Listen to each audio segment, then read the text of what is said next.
Hello guys, I'm on my day off today. Thought I would just share a little bit about what my days off look like as a nurse and a health coach. Cleaning this camera off.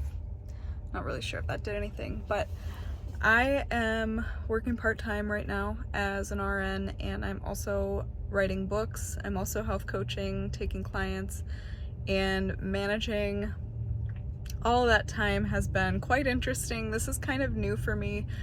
God has given me the opportunity at times to not be in full-time work and kind of take almost like some time off in between to reset or work on a certain project.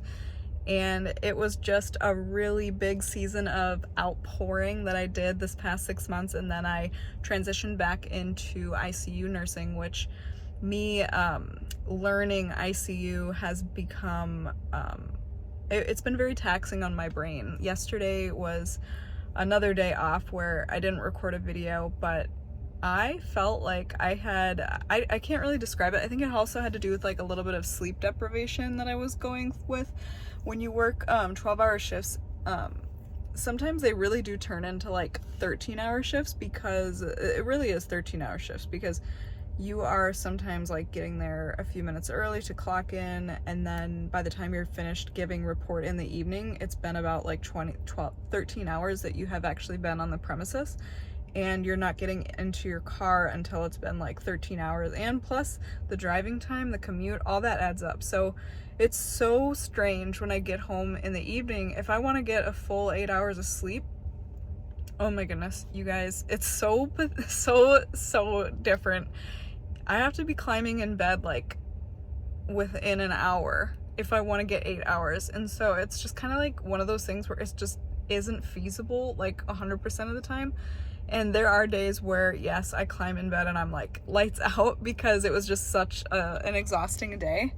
However, this past week I had wanted to spend some time with my husband. Understandably, we both work during the week and we hadn't really been able to spend much time together. So I made a little bit of time one of those evenings just to hang out with him, and I'm really glad that I did that. But I noticed the day after my shifts that I was just like so drained mentally, and like my brain power was just like so taxed. Like I was trying to play games and like read and stuff, just like things that normally feel like recharging, but if I thought too much about anything, it felt like I was gonna lose my mind. That is just like never happened to me. But I know that's because I'm just learning so much right now. I'm learning a lot every single day. I'm being very vigilant and attentive moment to moment when I'm taking care of the patients, because they're on so many critical medications and you really do have to be like on point every single moment. And it comes down to like you being able to do that, and do that in a quick way, and use your critical thinking in an environment like that. So I think me just having that day yesterday to like, okay, just like watch a show or like lay down and just like rest my mind, I really needed that Sabbath. And it's really interesting. I've never really appreciated Sabbath so much as I do now in adulthood, and I want to get much better about practicing a Sabbath. I was raised Seventh-day Adventist, and in Seventh-day Adventism, you go to church and you worship, and you take Friday sundown to Saturday sundown as a Sabbath day. And that's a day where you don't work, you don't do things that you normally would do. It's almost like a reset, and that is biblical. In the Ten Commandments it says, honor the seventh day and keep it holy. Now the Jews and Seventh-day Adventists take that and they put that into practice. If you are part of those religions, you are going to be doing that.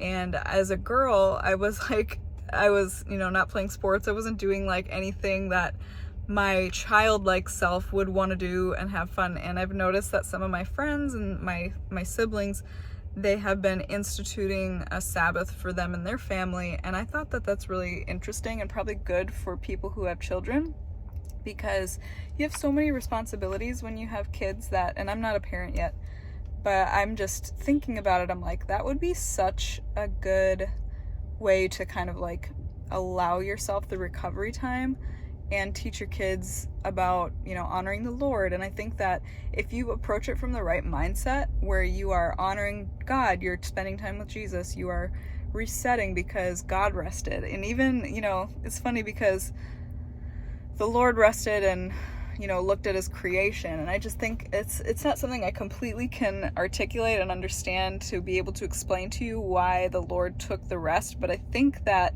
if I were to make a guess at it, as to show his children that you should rest, and I'm going to be the example, even though he's God and he can do all things, meaning he doesn't need to rest to be able to do all the things that he does and is. It's just kind of interesting that he did that with us in mind. And I think that there are weeks and months where there's not really like a rest day, like you're doing something. And especially when you have a business and a job, you have a lot of balancing to do. And so I'm in that situation now where I love all of the responsibilities that I have. I think they're an honor. I think that God has guided me down this path. And I've taken on a lot of responsibilities that are new over the past year. And I feel like I have needed to lean on the Lord with it's just so much more than I ever have before. Like, it's so hard to go into explaining this, but I'm going to do my best. It's like, if I didn't surrender everything to him and ask for his guidance, I would be burnt out and I would not be where I am today. And I haven't reached all my goals yet, and that's totally fine. I am where he needs me to be.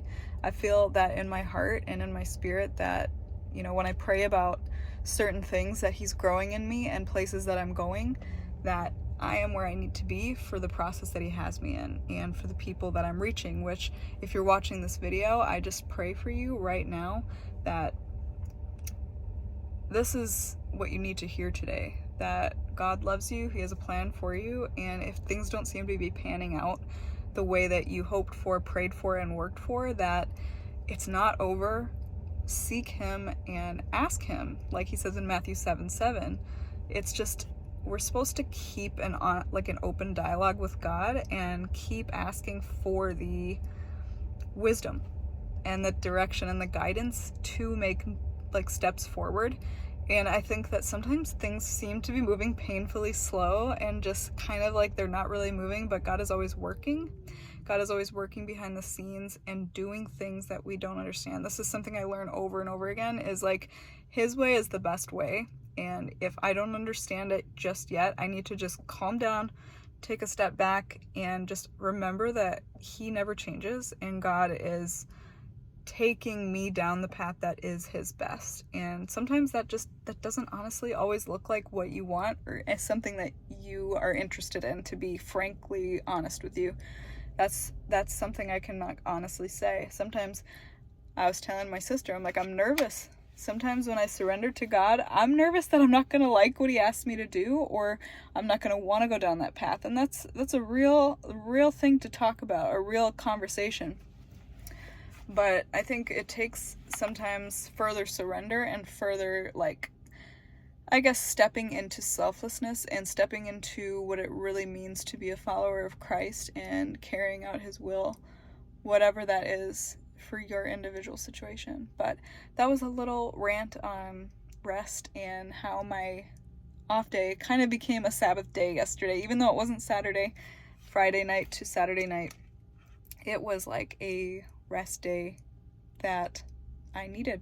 And I think that it's been on my heart to implement more of those. And so now I'm on a day. I knew yesterday, I'm like, okay, it's okay that I am not at 100% full steam ahead, because I know that if I take the time and rest and give my body what it needs, tomorrow when I need to be present and I need to be recharged and I have things to do and I have projects and responsibilities, things on my calendar, I can show up to those energized and restored. And I think that is exactly what went down.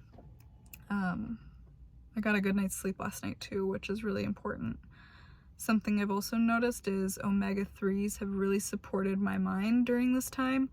If you are not taking them, I encourage you to look into it. I take a brand called Nordic Naturals, and there's another brand that I like as well, but I pretty much rely on Nordic Naturals for my omega-3s because I know that they've been tested so rigorously for any impurities, and they are always a supplement that give me a noticeable difference in my thinking and my clarity, and I think that it also helps support my mood.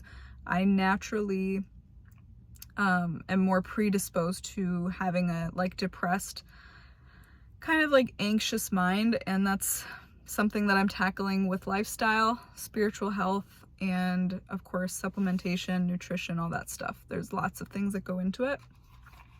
But omega-3s, I noticed, have helped me a lot during this time where I'm using my brain. So if you're a student or somebody learning a new role, if you're stretched right now because you're learning and you're cramming things into your mind, omega-3s, get on it. And what else did I do today? I went to the gym. Right now I'm on a mission to work on glutes. So I'm mostly happy with my physique. This is like, you know, we all have goals and dreams and things that we are working towards. I have been able to get to a weight that I'm happy with. Now I'd like to lose a little bit more. I'd like to kind of reduce some of the excess body fat that I have. I'm still, if I look at a BMI chart, I know BMI isn't everything, but I'm still more than I should be. And so I want to get down to a certain weight to see how I feel. And part of that, I understand, is going to come from body recomping. So I don't want to lose muscle. I want to retain as much lean muscle as I can because of all of the benefits that it brings me. And I want to be able to, as I get older, I'm in my 30s right now, and I want to give my body a good foundation to help prevent osteoporosis and losing bone density. And I know that strength training is going to get me there. And my focus right now is chest and shoulders, back, and glutes. So I'm going to be working on that for this next 3 months. I've got a plan in place, and so far I'm feeling very energetic. I'm sleeping well, and I'm happy with how I am looking so far, even though it is just like eyeballing. I took some progress photos at the beginning of my project. And I also got a new Apple Watch. My other one's battery had died, just to track my steps and make sure that I'm getting enough steps throughout the day and maintaining that energy level. Maintaining that activity level. That my goals, so I'm just aligned with my goals. I got one of those standing desks with the treadmill underneath the walking pad, and that's been really great. It's not as easy as I thought to use that walking pad and do work. I have to kind of do it at a slow pace in order to work, and if you're on like a call, like you can't really take client calls while you're walking on the pad because it's noisy. So I didn't know that. I mean, I guess you could, but for me, I'm not at a point where I feel comfortable doing that. I like to, you know, be completely focused and present with the client. So it's been great though to have that, because sometimes I'm working on a less critical task, and it's just really nice to be like, you know, sometimes you're short on time. It's just real life. So you can just hop on the treadmill and like read or type or do something just real quick. But I did that, and then I have some snacks and some lunch. So I got a sandwich from Sprouts, and took some of the bread off. It was like super thick bread, but it was like a turkey vegetable sandwich. And then I got these pistachios. They're chili roasted flavor, and these are like incredibly good. I didn't even know that they existed until recently, but if you're somebody who likes snacky type stuff like chips, like spicy chips, this, try it. And then I have been missing out on chocolate, but I like to get like dark chocolate, and this is a brand that I really enjoy. It's like very consistently good. So I got this blackout one. It's like 85% cocoa. I like the 100% too, but I think that's my favorite one, is the 85. It's like a perfect balance. Then I tried this raspberry one. Raspberry and cocoa go pretty well together. And I tried them. They're both great. Another thing I've been really enjoying recently, these are something to write home about. Write your mom about this bar, this Kind bar. It's 20 grams of protein in here. This reminds me of almost like if a Snickers and a peanut butter Rice Krispie bar with like chocolate, like that chocolate base that they have, or the chocolate top. I think it's a chocolate top. Oh my gosh, I know very little, but it's like those two had a baby. So like candy and dessert had a baby. This bar is so good, and I'm not advocating for like lots of processed foods, you guys. If you've been on this channel and part of this family for a while now, you know that that's not like what's going to heal your gut, but you really do have to, you know, the 90%, right, is the whole food. The 90% has to be those things that are going to support your gut healing and bring it in the right direction. So this to me is like a treat that's like, keep it to the minimum. Keep it to the minimum and enjoy it when you eat it. And that's part of also because I have a value of food freedom and feeling happy with what I'm eating, because, you know, with a past history of having an eating disorder, that's also really important, because there's no way I'm going to set myself up to backslide by putting myself in a restrictive mindset. So that's always been a mission of mine, is to balance out my palate and ensure that there is a balance of health food, whole food, healing food, but then also food freedom, being able to have flexibility, meet my goals. And it's been a dance. It's been a dance, and I'm happy with how it's going. I've been happy with how it's going ever since I healed. I've learned a lot along the way. I've made some adaptations, and I've been able to heal and meet my goals in a manner that works for me and my lifestyle. And so I know that that will help a lot of you, and maybe encourage you to ask some questions. I have a bunch of videos about how I recovered from binge eating disorder and lost weight. I think with eating disorders and binge eating disorders, when you have that like desire to lose the weight and that need to drop weight to be your healthiest self, it can be a challenge, because you would lose the weight, but you have this addictive pattern to food. So that can be, you know, almost like fighting forces against each other. Yeah, I'm about to go home, make some dinner for my husband and I, and do some decompressing. I spent some time writing this morning. I've got a new book that is coming out, and did some content editing for YouTube. You guys make sure that you subscribe if you are interested in holistic weight loss and filtering all of that through a Christian perspective. I have a lot of videos and educating, just educational things on this channel, my personal testimonials included, and that is all there for your use and for helping you. So join our Fit and Fearless fam. We are working on changing our health for the better, using gut health and using better food strategy, I would say. I think we have this whole belief in our minds, you know, as women, I'll speak for myself and what I experienced growing up, is like when you are talking about losing weight, people will tell you to eat as little as possible. That's just not true, because you have to be able to sustain whatever weight loss plan that you are on if you want to actually keep the weight off. So it has to be similar to what you are going to do long term in order to help you to do that. So for me, eating as little as possible was never something that was going to be the thing that worked. It was always the thing that was going to set me up for failure. And I think that I'm speaking for many of us when I say that. But anyway, I'm going to go get going to cook dinner. I hope you all have a lovely evening, and take care.